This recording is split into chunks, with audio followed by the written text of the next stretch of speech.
Hello everyone, welcome back to my series classes. स्वागत है आपका अपने चैनल माय सीरीज क्लासेस में। आज है 22 जुलाई और अभी तक के जितने भी इम्पोर्टेंट करंट अफेयर्स बनेंगे हम सारे डिस्कस करेंगे इस वीडियो में। स्टार्ट करने से पहले अगर आपको वीडियो अच्छी लगे देखने के बाद तो वीडियो को लाइक करें, कमेंट करें, शेयर करें और हमारे चैनल माय सीरीज क्लासेस को सब्सक्राइब करें। Let's start. फर्स्ट क्वेश्चन है, भारत में कहाँ जूम अपना टेक सेंटर खोलेगा। तो जूम आपको पता है क्या है, जूम एक ऐप है, ठीक है। जूम अपना टेक सेंटर कहाँ खोलेगा। सॉरी, ये टेक सेंटर नहीं होगा, ये टेक सेंटर होगा, ठीक है। ये सिंपल टेक सेंटर होगा, टेक सेंटर, ठीक है। ये कहाँ खोलेगा अभी। तो आप सबको पता है टेक्नोलॉजी की जब भी बात आती है तो बेंगलुरु सबसे आगे होता है, तो बेंगलुरु में खोलेगा, ठीक है। बात करते हैं इसके बारे में। देखिए, जूम एक वीडियो को सहयोग मंच है जहाँ पे वीडियो कॉल होती है हम दोस्तों के साथ, काफ़ी लोगों के साथ। जैसे आजकल जैसे लॉकडाउन में जूम का बहुत यूज़ हुआ है। कैसे, कोई भी मीटिंग हो, कुछ भी हो, जितने मर्जी लोग हो, उन सबको लेके किस पे करते थे वो सारी मीटिंग, जूम ऐप पे, जूम वीडियो कॉलिंग के थ्रू, ठीक है। बेंगलुरु में टेक सेंटर खोलेगा जूम। लोकप्रिय वीडियो सहयोग मंच जूम बेंगलुरु में एक नया प्रौद्योगिकी के अंदर खोल रहा है, ठीक है। और ये पहले कंपनी कहाँ पे है, इसका कार्यालय पहले मुंबई में, लेकिन अब क्या करेगा, वो कहाँ खोल रहा है, बेंगलुरु में, ठीक है। और जूम का मुकाबला अब जियो मीट और एयरटेल ब्लू जीन से होगा। Got it. Next, if we talk about other options like Mizoram, Chhattisgarh and Delhi, they are also from current affairs, and you know that we have the options which we have put in our question, they belongs to current affairs, so they are as important as our answer, ठीक है। बेंगलुरु जितना important है उतना ही important हमारे ये options भी हैं। ये भी करंट अफेयर्स की न्यूज़ से हैं। देखिए कैसे, देखिए मिजोरम क्यों न्यूज़ में है, क्योंकि मिजोरम में हाल ही में जोरम मेगा फूड पार्क बनाया गया है, उसका उद्घाटन हुआ है। किसके द्वारा हुआ है, खाद्य प्रसंस्करण मंत्री हरसिमरत कौर बादल ने मिजोरम में पहले मेगा फूड पार्क का उद्घाटन किया। जोरम मेगा फूड पार्क किसानों, उत्पादों, प्रोसेसर, उपभोक्ताओं को लाभान्वित करेगा और उत्तर पूर्व क्षेत्र में खाद्य प्रसंस्करण क्षेत्र के विकास को बढ़ावा देने में मददगार साबित होगा। और यह 3000 मीट्रिक टन क्षमता के सूखे गोदाम और 1000 मीट्रिक टन के कोल्ड स्टोरेज से सुसज्जित है, ठीक है। आपको समझ में आ गया होगा मिजोरम न्यूज़ में क्यों है। नेक्स्ट ऑप्शन, देखिए बात करें छत्तीसगढ़ की, तो छत्तीसगढ़ न्यूज़ में क्यों है और ऑप्शन में मैंने क्यों लिया है। देखो, छत्तीसगढ़ में हाल ही में क्या शुरू हुई है, एक गोधन न्याय योजना शुरू हुई है। क्या है गोधन न्याय योजना। छत्तीसगढ़ के देश अपनी तरह की पहली योजना गोधन न्याय योजना 2 जुलाई 2020 को शुरू की गई है। यह योजना के तहत छत्तीसगढ़ सरकार पशुधन मालिकों से ₹2 प्रति किलोग्राम के हिसाब से गोबर खरीदेगा और इसका इस्तेमाल जैविक खाद को तैयार करने के लिए करेगी, ठीक है। महिला स्व सहायता समूह योजना के तहत खरीदे गए गोबर का उपयोग करके वर्मी खाद तैयार करेंगे, ठीक है। तो आपको समझ में आ गया होगा छत्तीसगढ़ से क्या न्यूज़ है। नेक्स्ट ऑप्शन, बात करें दिल्ली की, तो दिल्ली ऑप्शन में क्यों है। देखिए, भारत का पहला सार्वजनिक इलेक्ट्रो वाहन चार्जिंग प्लाजा खोला गया है, कहाँ पे, नई दिल्ली में। तो किसके द्वारा खोला गया है, विद्युत, नई और नवीकरणीय ऊर्जा मंत्री आर.के. सिंह ने 20 जुलाई 2020 को नई दिल्ली में भारत के पहले सार्वजनिक इलेक्ट्रिक वाहन चार्ज प्लाजा का उद्घाटन किया है, ठीक है।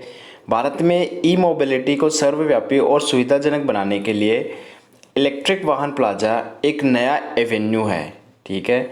और अगर बात करें, उन्होंने हाल ही में retrofit of air conditioning to improve indoor air quality for safety and efficiency, रेज, जिसको शॉर्ट फॉर्म में बोलते हैं रेज, ठीक है, राष्ट्रीय कार्यक्रम भी लॉन्च किया है। नेक्स्ट, तो इस क्वेश्चन से हम भारत के 4 स्टेट में बेंगलुरु, मिजोरम, छत्तीसगढ़ और दिल्ली, इन सब में क्या क्या करंट अफेयर की न्यूज़ है हमने डिस्कस कर चुके हैं। देखिए अगले क्वेश्चन में ही बढ़ते हैं। ये क्वेश्चन भी वैसे भारत के स्टेट से ही है, तो इसमें 5 स्टेट को डिस्कस करने वाले हैं। 5 वो और 4 वो 5 ये इक्वल्स टू 9 स्टेट से करंट अफेयर्स की सारी न्यूज़ हमने डिस्कस कर ली, ठीक है। सो देखिए, हाल ही में भारत के किस राज्य में डेंगू के खिलाफ अभियान शुरू किया है? तो हाल ही में डेंगू के खिलाफ, डेंगू के विरोध में उत्तराखंड राज्य में, किस राज्य में? उत्तराखंड राज्य में शुरू किया गया है। देखिए, बात करें इसके बारे में। देखिए, बात करें उत्तराखंड की, तो उत्तराखंड न्यूज़ में क्यों है? देखो, उत्तराखंड ने डेंगू विरोधी अभियान शुरू किया है और वहाँ के जो मुख्यमंत्री हैं, कौन हैं? त्रिवेंद्र सिंह रावत। उन्होंने लोगों से अपील की है कि हर संडे वो 15 मिनट दे, किस चीज़ को? कि कहीं पानी जमा ना हो उनके घर में, ठीक है, कहीं गंदगी ना हो जिसमें मच्छर पैदा होता है। और डेंगू कौन से मच्छर से होता है? एडीज मच्छर से, ठीक है। सो ये अभियान किसने शुरू किया है? उत्तराखंड, ठीक है।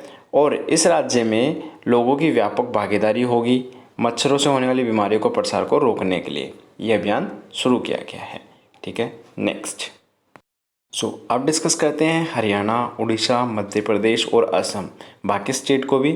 उत्तराखंड इस क्वेश्चन का आंसर है। ये हरियाणा से क्या न्यूज़ है? सबसे पहली बात, हरियाणा के मुख्यमंत्री कौन है? मनोहर लाल खट्टर। तो उनके द्वारा क्या योजनाएं स्टार्ट करी गई हैं किसानों के लिए? बहुत सारी योजनाएं स्टार्ट की गई है, जैसे कि सरकार एक प्रणाली लाएगी जिसमें एक किसान अपने गांव के पास अपने खेत की मिट्टी का परीक्षण करेगा और उसके अनुसार फसल बोएगा। मतलब जैसे कि आपके खेती है, ठीक है, आपका खेत है, आप अपनी जो मिट्टी है आपके खेत की उसका परीक्षण कराओगे, टेस्ट कराओगे कि ये कौन सी फसल के लिए सबसे ज़्यादा यूज़फुल रहेगी, ठीक है, कौन सी फसल इसमें सबसे ज़्यादा होगी, किस चीज़ का मैं सबसे ज़्यादा प्रोडक्शन कर पाऊँगा, कौन सी चीज़ में ये ज़्यादा फर्टिलिटी होगी। तो इससे कि क्या होगा कि उनका नुकसान नहीं होगा, ठीक है। ये टेस्ट करवाएंगे और फिर वो खेती कर पाएंगे। किसानों के हित और कल्याण में यह किसान मित्र योजना पेश करने जा रही है।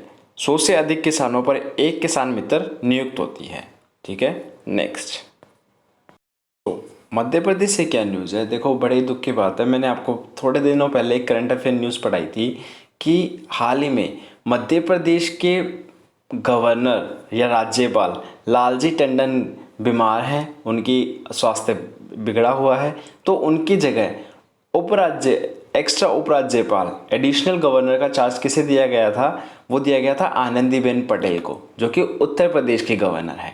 ये मैंने आपको पहले पढ़ाया था, लेकिन हाल ही में क्या हुआ है, उनका कल निधन हो गया है। मध्य प्रदेश के राज्यपाल लालजी टंडन का निधन हो गया है। मध्य प्रदेश के राज्यपाल और भाजपा के एक दिग्गज नेता लालजी टंडन लखनऊ के पूर्व सांसद और राज्य सरकार में पूर्व कैबिनेट मंत्री थे, ठीक है। वे संवैधानिक मामलों के विशेषज्ञ थे और पूर्व प्रधानमंत्री अटल बिहारी वाजपेयी के साथ उनके लंबे और करीबी संबंध थे, ठीक है। आपको समझ में आ गया होगा लालजी टंडन और मध्य प्रदेश। आगे बढ़ते हैं। देखिए, उड़ीसा से बात करें तो उड़ीसा सरकार ने ट्रांसजेंडरों को मिलेगा लाभ। कैसे मिलेगा? उड़ीसा सरकार ने एक स्कीम लॉन्च करी है जिसके अनुसार ट्रांसजेंडरों को मिलेगा लाभ। उड़ीसा सरकार ने मधु बाबू पेंशन योजना, क्या? मधु बाबू पेंशन योजना के तहत ट्रांसजेंडर समुदाय को शामिल किया है। इस योजना का उद्देश्य राज्य में निराश्रित बुजुर्गों, दिव्यांग व्यक्तियों और विधवाओं के वित्तीय सहायता प्रदान करना है, ठीक है। इस योजना के तहत लगभग 5,000 ट्रांसजेंडरों को उनकी आयु के आधार पर विभिन्न श्रेणियों के तहत 500 रुपये, 700 रुपये, 900 रुपये प्रति माह पेंशन के रूप में प्राप्त होंगे। ये न्यूज़ थी उड़ीसा से। बात करें अब उत्तर प्रदेश की, तो उत्तर प्रदेश की क्या न्यूज़ है? उत्तर प्रदेश के मुख्यमंत्री ने एससी के लिए रोजगार योजना शुरू की। मैंने आपको कल पढ़ाया था। उत्तर प्रदेश के मुख्यमंत्री योगी आदित्यनाथ ने अनुसूचित जातियों के सर्वांगीण विकास के लिए नवीन रोजगार छतरी योजना शुरू की है। मैंने आपको कल पढ़ा चुका हूँ मैं। उन्होंने पंडित दीनदयाल उपाध्याय स्वरोजगार योजना के तहत 3,484 लोगों को ऑनलाइन 17.42 करोड़ की वित्तीय सहायता हस्तांतरित की है। लाभार्थियों ने बताया है कि वे धन का उपयोग व्यापारी की दुकानों, कपड़े धोने और ड्राई क्लीनिंग, साइबर कैफ़े और टेंट हाउस की स्थापना के लिए करेंगे। ये न्यूज़ है उत्तर प्रदेश से। अगर बात करें असम की, तो देखिए, असम प्लाज्मा दाताओं को वरीयता, क्या मतलब है? असम सरकार ने 18 जुलाई 2020 से राज्य में प्लाज्मा दान को प्रोत्साहित करने के लिए एक व्यापक अभियान शुरू किया है। यह घोषणा की है कि राज्य के प्लाज्मा दाताओं को सरकारी नौकरी के साक्षात्कार सहित सभी सरकारी सुविधाएं में वरीयताएं मिलेंगी। राज्य सरकार राज्य में प्रत्येक प्लाज्मा दाता को एक प्रमाण पत्र देगी। ठीक है, नेक्स्ट। तो हमने पिछले 2 क्वेश्चन में 9 स्टेट को कवर करा है। इंडिया के मोस्टली जितनी करंट अफेयर्स थी वो सारी डिस्कस करी। अब बात करते हैं इम्पोर्टेंट पर्सन, जो कि इम्पोर्टेंट लोग जो कि किस में है, न्यूज़ में है। तो देखिए, हाल ही में मनोदर्पण पहल किसके द्वारा शुरू की गई? तो मनोदर्पण पहल रमेश पोखरियाल द्वारा शुरू की गई है।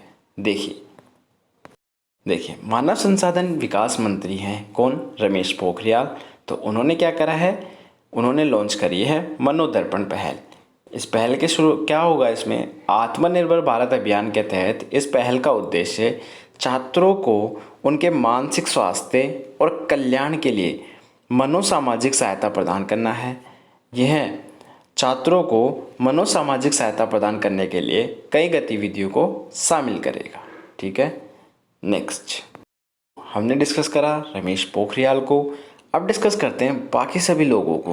पी परवीन सिद्धार्थ, रजत मुखर्जी, राजनाथ सिंह, विजय मोहंती, कौन है ये सब लोग? देखिए, बात करें अगर पी परवीन सिद्धार्थ की, तो उनको हाल ही में 2021 बैच के व राजस्व सेवा आयकर वर्ग के अधिकारी पी परवीन सिद्धार्थ को राष्ट्रपति रामनाथ कोविंद का निजी सचिव नियुक्त किया गया है। ठीक है, सिर्फ इतना याद रखना, किसको क्या नियुक्त किया गया है और किसके लिए नियुक्त किया गया है, सिर्फ इतना याद रखना है। तो राजनाथ सिंह, हमारे जो कोविंद है, रामनाथ कोविंद, उनके लिए उनके निजी सचिव नियुक्त किया गया है। किसे? पी परवीन सिद्धार्थ को। नेक्स्ट, अगर बात करें फिल्म मेकर रजत मुखर्जी की, तो हाल ही में उनका निधन हो गया है।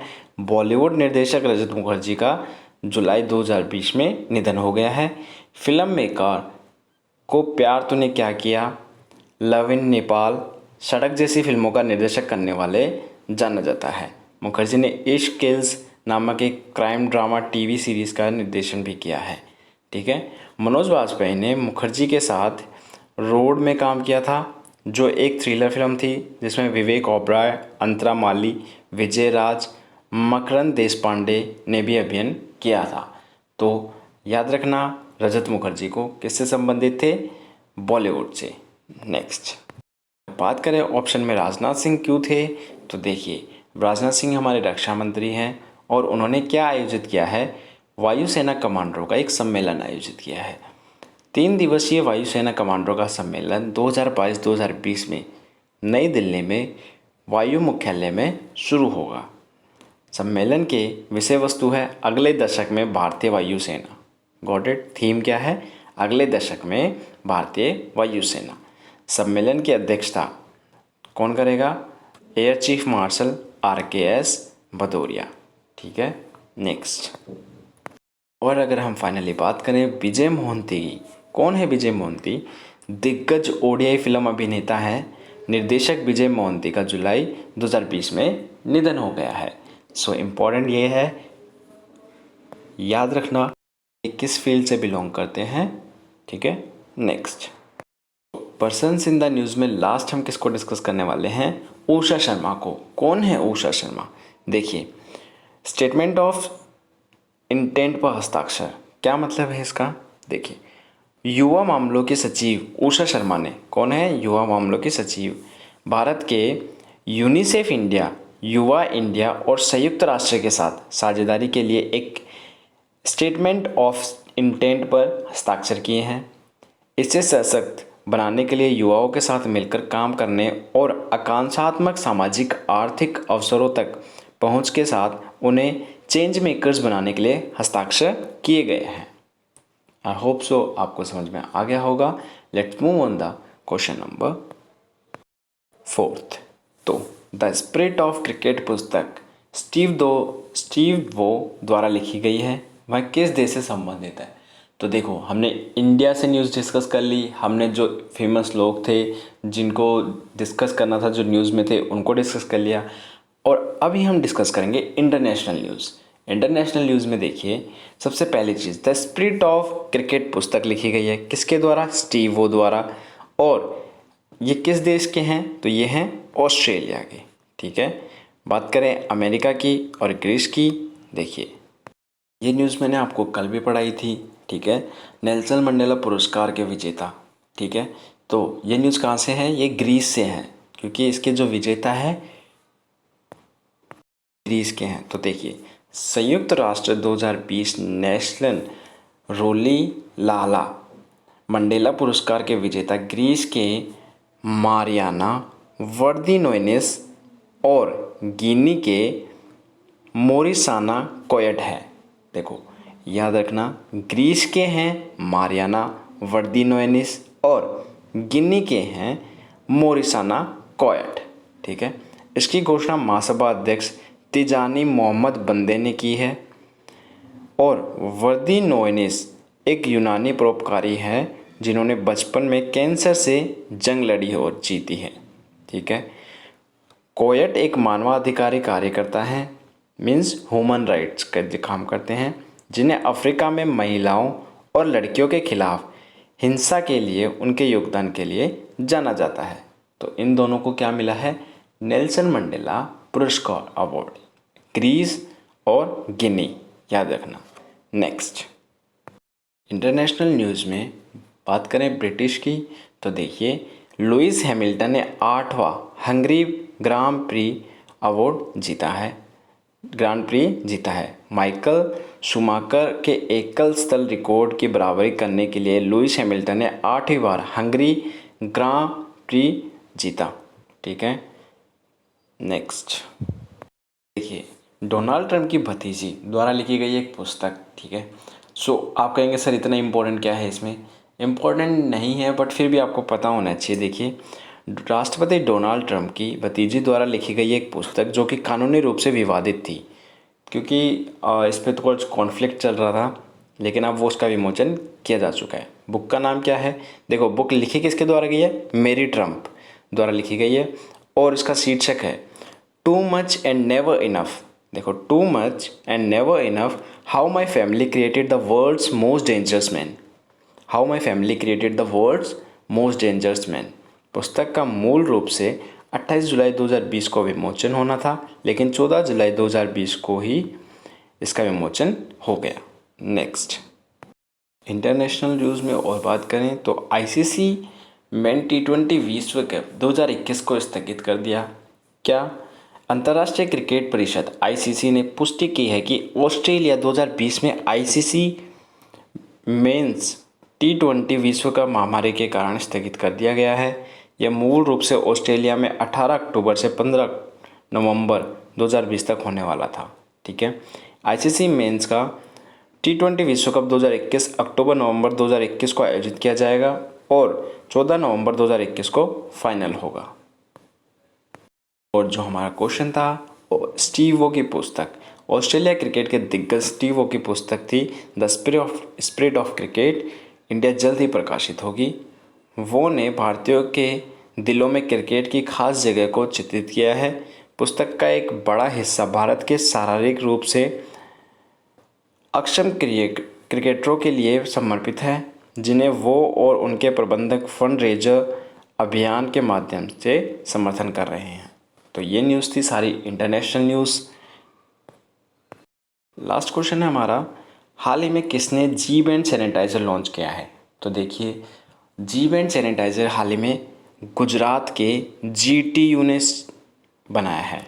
बात करें इसके बारे में, देखिए जीटीयू ने विकसित किया है जी band sanitiser. Gujarat technological university ने इनोवर्ट्स का एक समूह एक अनोखा हैंड सैनिटाइज़र बैंड लेकर आया है जिसे जी बैंड कहा गया है, और उसमें थर्मोप्लास्टिक इलास्टोमर्स का उपयोग हुआ है। इन बैंडों का इस्तेमाल सिर्फ हाथ से दबाकर सैनिटाइज करने के लिए किया जा सकता है। इसकी कीमत लगभग 300 रुपये के अराउंड होगी, जो कि अभी थोड़े दिनों बाद सबके पब्लिक को अवेलेबल हो जाएगा। ठीक है, और यह हमारी हेल्प करेगा हमारे हाथों को सैनिटाइज रखने में। ठीक है, नेक्स्ट देखिए, अगर बाकी बात करें तमिलनाडु की, तो देखिए ये नवीनतम त्वरित प्रतिक्रिया तंत्र कार्यविधि, मतलब तमिलनाडु में त्रिची के निकट तमिलनाडु में एक बड़े पैमाने पर ग्रामीण पेरम्बलूर जिले में एक नवीन त्वरित प्रतिक्रिया तंत्र लागू किया जा रहा है, रेस, जिसकी शॉर्ट फॉर्म है और फुल फॉर्म है rapid action force for community emergency नामक योजना विभिन्न प्रकार की आपात स्थितियों को त्वरित समाधान के लिए एकीकृत दृष्टिकोण है। तो ये बात थी तमिलनाडु से। अब डिस्कस कर लेते हैं कुछ इंपॉर्टेंट वन लाइनर्स। देखिए, कोविड-19 के लिए कोवैक्सीन के मानव परीक्षण शुरू हो गए हैं दिल्ली में।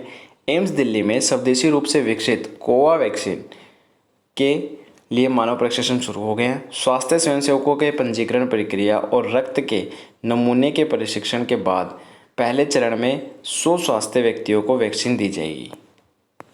पर्यटन मंत्रालय ने किया एक वेबिनार आयोजित। पर्यटन मंत्रालय की देखो अपना देश वेबिनार श्रृंखला का शीर्षक the mystical triangle Maheshwar Mandu और ओंकारेश्वर। द मिस्टिकल ट्रायंगल, और किसके लिए है ये ट्रायंगल वर्ड यूज़ किया है? महेश्वर, मांडू और ओंकारेश्वर। 18 जुलाई 2020 को आयोजित किया गया था। वेबिनार ने मध्य प्रदेश में महेश्वर, मांडू और ओंकारेश्वर में रहस्यमय त्रिकोण के तहत आने वाले स्थलों की समृद्धि को प्रदर्शित किया। देखिए, पर्सनैलिटी टेस्ट आयोजित करेगा यूपीएससी। संघ लोक सेवा आयोग UPSC union public service commission 20 से 30 जुलाई 2020 से सिविल सेवा परीक्षा 19 के शेष उम्मीदवारों के लिए व्यक्तित्व परीक्षण आयोजित करेगा। आयोग ने पहले राष्ट्रीय व्यापी लॉकडाउन के कारण 623 उम्मीदवारों के लिए व्यक्तित्व परीक्षण को स्थगित कर दिया गया था। राज्य सरकारों से अनुरोध किया गया है कि पीटी के लिए ई सम्मन लेटर रखने वाले उम्मीदवारों को प्रतिबंधित क्षेत्रों में अंदर और बाहर जाने की अनुमति दी जाए। नेक्स्ट और आज की लास्ट न्यूज़ है, लागू हुआ उपभोक्ता संरक्षण अधिनियम 2019। उपभोक्ता संरक्षण अधिनियम 2019 20 जुलाई 2020 को लागू हुआ है। यह नया अधिनियम उपभोक्ताओं को सशक्त करेगा और इसके विभिन्न अधिसूचित नियमों और प्रावधानों के माध्यम से उनके अधिकारों की रक्षा करने में मदद करेगा। ठीक है, ये थे आज के important current affairs. I hope so आपको करंट अफेयर्स समझ में आए होंगे, अच्छे लगे होंगे। और अगर आपको करंट अफेयर्स अच्छे लगे हैं, समझ में आए हैं, तो हमारे चैनल पे आज इस वीडियो का टारगेट है 50 लाइक्स का, 50 लाइक्स का। तो इसको पूरा करने में हमारी हेल्प करें। Thank you so much. Have a nice day.